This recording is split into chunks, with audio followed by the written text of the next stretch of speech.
Please welcome Elvis Mitchell, our moderator for tonight.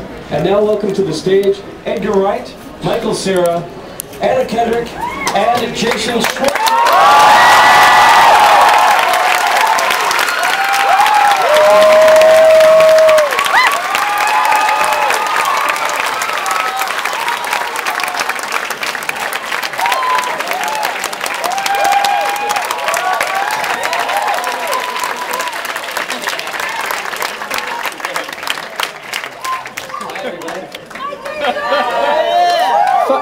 Fuck PCs. That was very brave of you, Michael, to do that here. Not trying to win the crowd over at all. And I like that about you. This isn't being televised, right? Nobody's going to see it. It's being podcast. Oh, so no PC people will see it. Yeah, they're crashing even as we speak right now, trying to watch it, so we're fine. Edgar, I've got to ask you, because one of the things I've mentioned to you before is that Scott Pilgrim fits into your world, that kind of combination of the fantastic and the everyday together. Yeah, when I read the first book back in 2004 when it was first published, it reminded me a little bit of the TV show Space that I'd done with Simon Pegg and Jessica Chastain. Fuck PCs.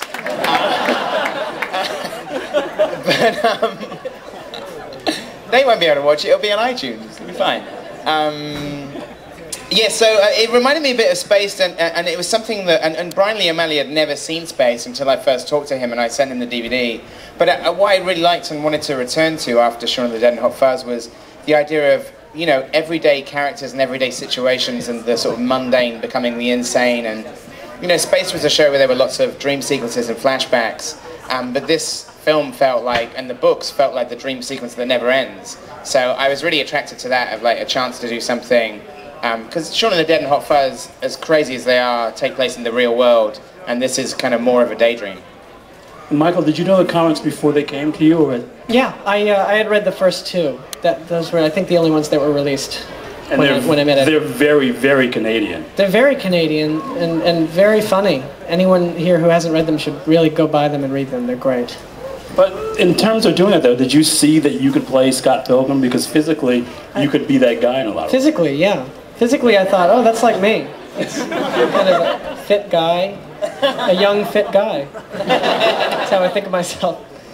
So what was your workout regimen, speaking of fit? What did you do to get in shape for the movie? We all ran every morning and threw medicine balls to each other and did push-ups and general conditioning, just so that we wouldn't pass out during these fight sequences, you know, and run out of breath like after the first take.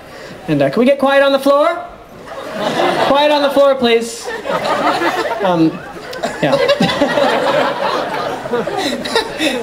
What was your first meeting like? You guys first spoke about this. We met in Toronto when I was promoting Hot Fuzz, and I met Michael, and we talked about it, and yeah, so this was like 3 years ago. So it's been, you know, kind of, you know, been worked on for a long time. And yeah, like you said at the time, only 2 of the books have been published and the 3rd one have been written. And so, you know, it's been good in a way that there's been sort of being able to work on it quite organically with Brian Lee O'Malley, the author, over the last like 5 years.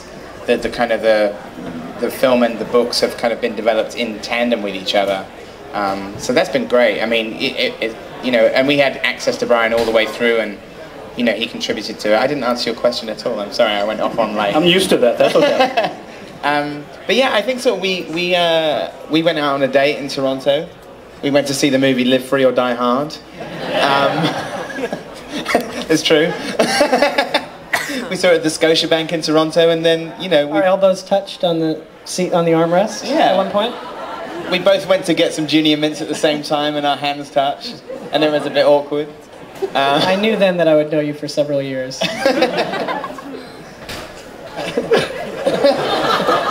This is just so touching here in the Apple store to hear these kinds of confessions.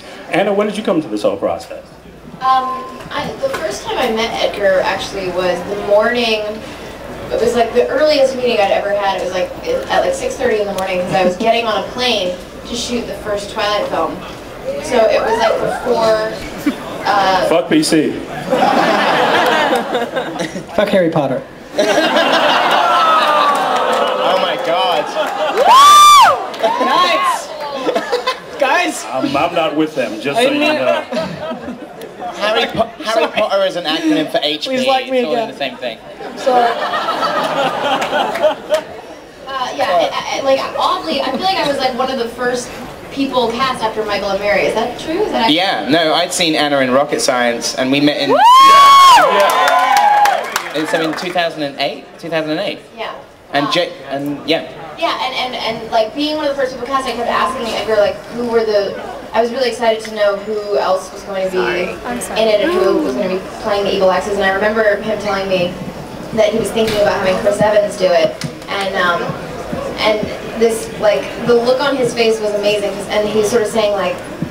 Just the idea of choosing young Hollywood and having them like fight to the death for his amusement. I all of a sudden saw him as like the evil puppet master of this whole thing.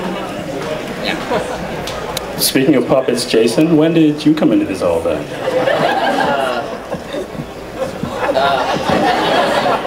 We'll talk about that.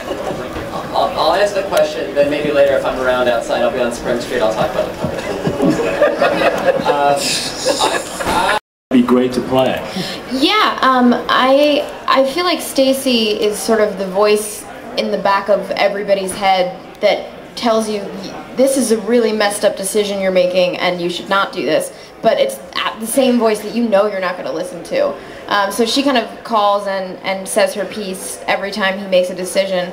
But she knows that he's not going to listen, and because she's a younger sister, I think she sort of takes pleasure in watching him flounder around in awkward situations, which I have with my older brother. I have both those things, so that rings very true for me.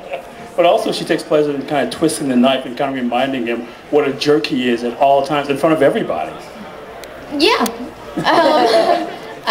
Yeah, I think, you know, she's sort of trying to be the Jiminy Cricket and say like, you know, and this is Knives, remember Knives? Yeah, she's here too.